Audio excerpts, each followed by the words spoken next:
मुबारक हो, मुबारक हो इंसाफ करने वालों। तुमने 33 मुसलमानों को मारने के लिए सजा हुई तो उनसे कहा कि तुम मंदिर जाकर सेवा करना। मुबारक हो। मेरा जुर्म यही है कि मैं मुसलमान हूं, यही मेरा जुर्म है। और सुन लो कांग्रेस पार्टी, अगर तुम यह समझते हो कि असदुद्दीन ओवैसी के आने से फिरका परस्ती बढ़ती है तो बाहर में जाए तुम्हारी फिरका परस्ती। मैं अपनी जूती पे रखता हूं तुम्हारी बातों को। एक राम भक्त चला गया, गोली मारता है और फौरन मीडिया में आ जाता है, नहीं वो तो बच्चा है।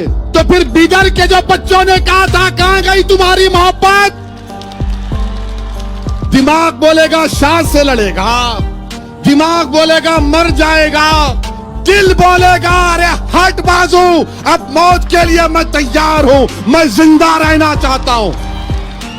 जब बाप की जमीन है तो बाप की जायदाद में ना बेटी को महरूम किया जा सकता, ना बेटे को महरूम किया जा सकता।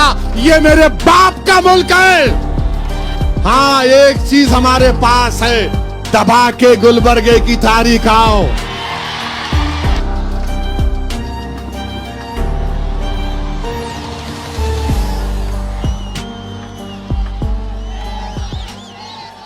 मेरे अजीज दोस्तों और बुजुर्गों, मेरी इज्जतदार मां और बहनों, अब होगा क्या? एनपीआर जब होगा तो घर पर आकर ये लेके चले जाएंगे नाम वाम लिखकर। उसके बाद वो जो सेक्शन ऑफिसर से कम होगा, वो अगर चाहता है तो अब्दुल रहीम के नाम के आगे डाउटफुल सिटीजन लिख देगा, वारिस पठान के नाम के बाजू डाउटफुल लिख देगा, इम्तियाज जलील के नाम के बाजू डाउटफुल लिखेगा। हमारे कर्नाटका के सदर, उनके नाम के आगे डाउटफुल लिख देगा। और उसके बाद क्या होगा? क्यों लिखेगा तू डाउटफुल? उसकी मर्जी, उसका इख्तियार। मैं मजाक करने के लिए नहीं कह रहा हूं, सच सच बयान कर रहा हूं। उसकी मर्जी है, लिख देगा और कहेगा अब्दुल रहीम तू डाउटफुल सिटीजन है, बताओ, अब अपनी शहरियत साबित करो। अब्दुल रहीम को दौड़ना पड़ेगा, कागज लाना पड़ेगा, दादा का परदादा का वजूद दिखाना पड़ेगा गुलबर्गे में। चलिए वो हो गया। उसके बाद गुलबर्गे में एक लोकल रजिस्टर बनाई जाएगी और गुलबर्गे की बल्दिया में लोकल रजिस्टर चिपका दी जाएगी। और उस पर कोई भी जाकर किसी के नाम के आगे कहेगा कि मुझे इस पर शक है, किसी के नाम के आगे मुझे इस पर शक है, और जब अगर मैं जाकर किसी के नाम पर कहूंगा कि मुझे अब्दुल रहीम के नाम पर शक है, तो मुझे कुछ कागज देने की जरूरत नहीं, सिर्फ कहना है कि मुझे इसके नाम पे शक है। उसके ऊपर फिर अब्दुल रहीम से पूछा जाएगा, चलिए आइए अब आप अपनी शहरियत साबित करिए। यह कानून है, और अगर नहीं साबित करेंगे तो एनआरसी हो जाएगा। एक नोटिफिकेशन इशू कर देंगे, एनआरसी हो जाएगा। और सुनो आप, ये जो कुछ एक एक लफ्ज कह रहा हूं, इनकी कानून की किताब में लिखा हुआ है, वो देखकर बयान कर रहा हूं। मैं कोई कहानी नहीं बना रहा हूं। इसीलिए कह रहा हूं कि कोई अगर संघ परिवार के लोग, बीजेपी के लोग अगर मुझे जो कुछ यहां पर कह रहा हूं अगर गलत है तो मुझे गलत साबित करके दिखाओ कल। कि अच्छा से अच्छा अगर काम भी होगा, 8 करोड़ लोगों के नाम नहीं आएंगे। ये एक्सपर्ट्स लिख रहे हैं, माहिरीन लिख रहे हैं, बेहतरीन से बेहतरीन काम होगा, 8 करोड़ लोगों के नाम नहीं आएंगे। जब ये पढ़ा तो मेरे आंख में आंसू आ गए कि अगर जिसको मैं जानता हूं, जो मेरे रिश्तेदार हैं, जो मेरे हैदराबाद की वोटर हैं, जिनसे मुझे मोहब्बत है, जो आप यहां पर आए, अगर खुदा की कसम इसमें से एक मुसलमान का भी नाम नहीं आएगा तो मैं क्या करूं बताओ? अगर मेरी एक बहन का नाम नहीं आएगा तो मैं क्या करूं बताओ? यहां पर तो माहिरीन लिख रहे हैं कि 8 करोड़ बेहतरीन से बेहतरीन काम होगा। तो इसीलिए ये इनकी साजिश है। और जब कोई जाकर डाउटफुल सिटीजन लिखेगा, कोई ऑफिसर लिख देगा, लिखेगा जरूर इसलिए कि मुसलमानों से नफरत इस मुल्क में भर दी गई है।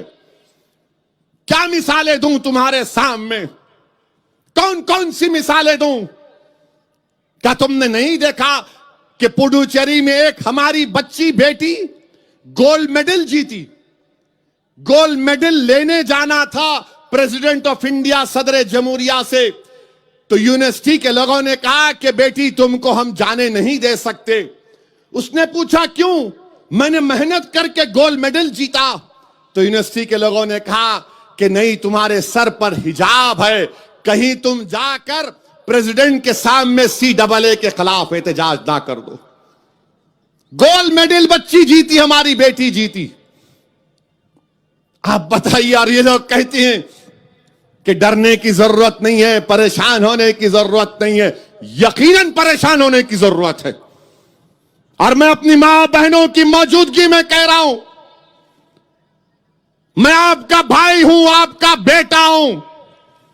याद रखो, ये हमारे वजूद की लड़ाई है, ये हमारी बका की लड़ाई है। अगर इस लड़ाई में अगर हम पीछे हट जाएंगे तो तारीख कभी तुमको और मुझे माफ नहीं करेगी। जब पैदा हुए तो जमीन की ग़िज़ा सबको बनना है, मगर जब तक जिंदा रहेंगे डर डर डर कर, मर मर मर कर, किसी से खौफ खाकर, अपनी शनाख्त को खोकर नहीं जिंदा रहेंगे। जिंदा रहेंगे तो भारत के शहरी बनकर रहेंगे, अव्वल दर्जे के शहरी बनकर रहेंगे। ना मोदी से डरेंगे, ना शाह से डरेंगे, ना RSS से डरेंगे, किसी से नहीं डरेंगे। डरेंगे तो सिर्फ अल्लाह से डरेंगे, किसी से डरने की जरूरत नहीं। उन हमारे बच्चों की कुर्बानियों का जिक्र नहीं करूंगा तो ये सरासर नाइंसाफी होगी कि हमारे मुसलमान बच्चों ने, 25 नौजवानों ने इस एहतजाज में अपनी जान को कुर्बान कर दिया। 20 दिसंबर को एहतजाज हुआ यूपी में। उत्तर प्रदेश के चीफ मिनिस्टर ने कहा कि इसका बदला लेंगे। रियासत के चीफ मिनिस्टर हैं और बदले की बात, इंसाफ की बात नहीं करते। तुमने संविधान पर ओथ लिया और उत्तर प्रदेश की पुलिस ने 24 मुसलमानों को गोली मारकर उनको शहीद कर दिया, हलाक कर दिया। एक बच्चा जो अपने 7 महीने के बच्चे का दूध लाने के लिए निकला, बाईं आंख में उसको गोली लगी, ढेर हो गया। बताओ ये कौन इसका इंसाफ करेगा? बिदर में ड्रामा होता है। ड्रामे में एक मासूम 5वीं क्लास की बच्ची, एक बेवा की बेटी, एक बेवा की बेटी, 5वीं जमात की बेटी हमारी, उसने कहा कुछ वजीर आजम के खिलाफ कोई बात कही दी, नहीं कहना चाहिए था। उसके ऊपर इंक्वायरी, उसकी मां को गिरफ्तार कर लिए, स्कूल के हेडमिस्ट्रेस को गिरफ्तार कर लिए और मुल्क से गद्दारी का इल्जाम लगाकर 2 हफ्ते जेल में उनको डाला गया। क्या सिर्फ ड्रामा किया गया था बच्चों ने? बच्चे अपने मां की, बाप की बात नहीं सुनते, शरीर होते बच्चे। मगर मैं आज इस डाइस से वो हमारी बेवा बहन की बेटी से कह रहा हूं, मेरी बेटी, अल्लाह तेरी जबान में और तासीर पैदा करे, तेरी जबान में अल्लाह और ताकत पैदा करे। तू बोलेगी, तू बढ़ेगी और इंशाअल्लाह ताला वक्त के फिरौन नमरूदों के खिलाफ हम अपनी बेटियों को सिखाएंगे कि बोलो, चाहे मोदी हो, फिरौन हो, नमरूद हो, यजीद हो, कोई हो, अबू जहल हो, हम बोलेंगे। तुम क्या करोगे? तुम जेल में डालोगे, डालो जेल में। तुम जुल्म करोगे, तुम जुल्म ही कर सकते। तुमने बता दिया कि एक बच्ची ने कहा तो उसको जेल, उसकी मां को जेल में डाल दिए। उसकी मां कांप रही थी मेरे सामने, कांप रही थी जब मैं जेल में मिलने गया। कह रही थी कि मेरी बच्ची का कोई नहीं है, कोई नहीं है, मेरे बच्ची का कौन ख्याल रखेगा? क्या कहता मैं, कौन सा दिलासा देता मैं उसको। वो हेडमिस्ट्रेस कह रही थी, असद साहब मेरा बीपी बढ़ गया, हमारा कोई ताल्लुक नहीं है, जेल क्या है हमको नहीं मालूम।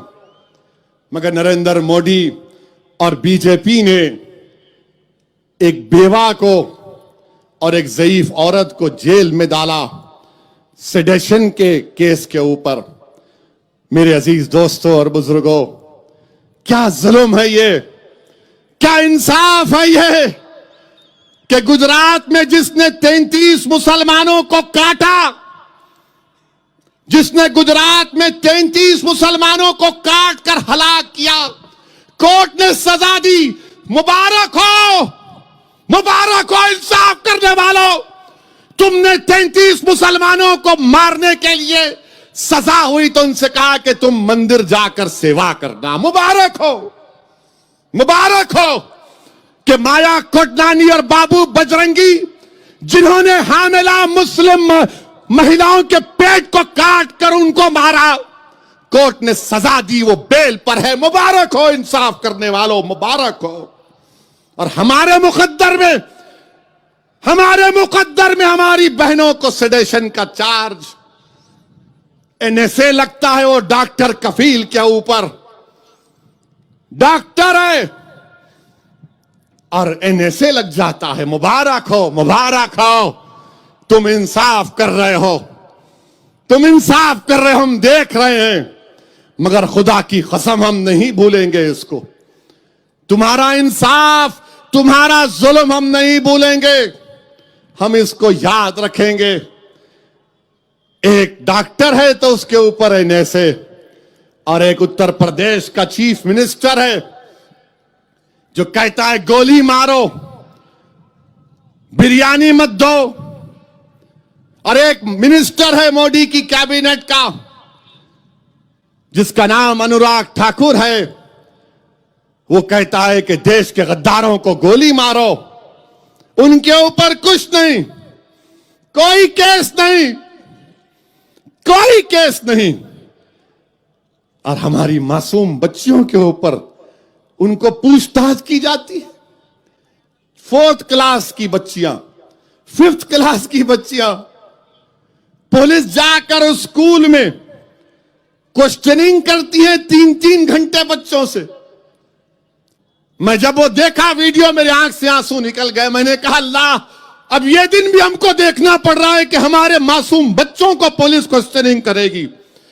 तुम में हिम्मत है तो मेरे खिलाफ केस बुक करो। मैं तो बोलते आ रहा हूं ना मोदी के खिलाफ, पार्लियामेंट में बोला मैंने। और तुम्हारा मिनिस्टर बोलता गोली मारो देश के गद्दारों को, तो कोई आईपीसी नहीं, कोई सीआरपीसी का सेक्शन नहीं लगता। और वजीर आजम खामोश बैठे हैं, होम मिनिस्टर खामोश बैठे हैं। अरे ये क्या खामोशी है आपकी वजीर आजम, आपका मिनिस्टर कह रहा है गोली मारो। इसीलिए मैंने पार्लियामेंट में कहा कि मारो गोली, मैं सामने तुम्हारे खड़ा हूं, मार के दिखाओ गोली।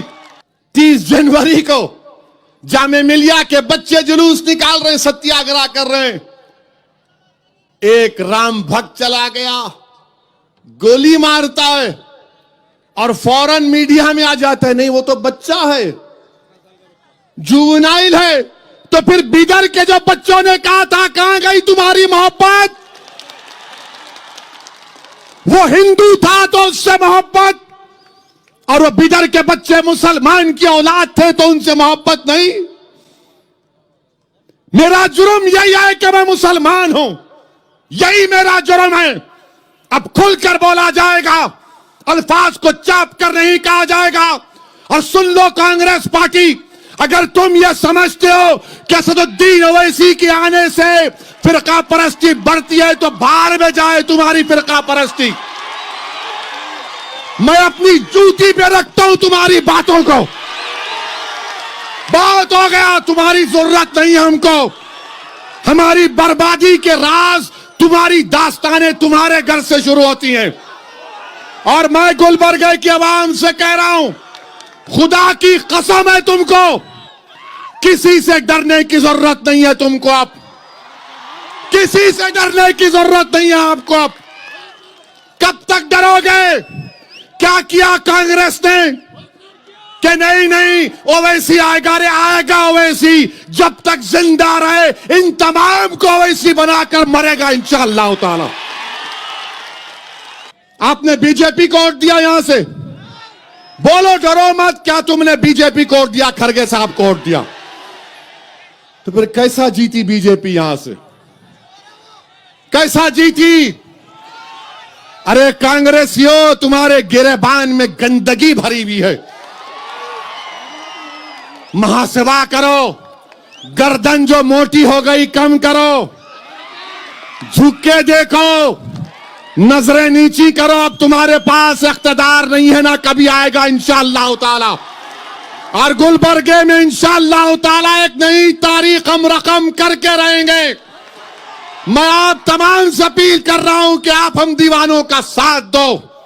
मंजिल अक्लमंद को नहीं मिलती, क्योंकि दिमाग बोलता मोदी से लड़ेगा, दिमाग बोलेगा शाह से लड़ेगा, दिमाग बोलेगा मर जाएगा, दिमाग बोलेगा जेल को जाएगा, दिमाग बोलेगा अरे कित्तों से मुकाबला करेगा, दिल बोलेगा अरे हट बाजू, अब मौत के लिए मैं तैयार हूं, मैं जिंदा रहना चाहता हूं, मैं घुट घुट कर जिंदगी नहीं गुजार सकता, मैं बार बार पलट पलट कर पीछे मुड़कर नहीं देख सकता।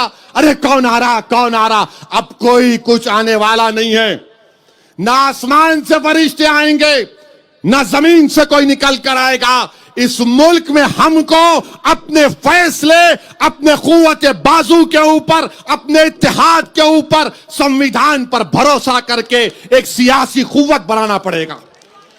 तारीख ये है, सच्चाई ये है मिस्टर शाह, कि जब सारी कायनात के अब्बा, हमारे अब्बा, आपके अब्बा, सबके पप्पा, सबके डैडी, जब अल्लाह ने उनको कहा कि जाओ जमीन पर, तो हमारे अब्बा भारत में कदम रखे।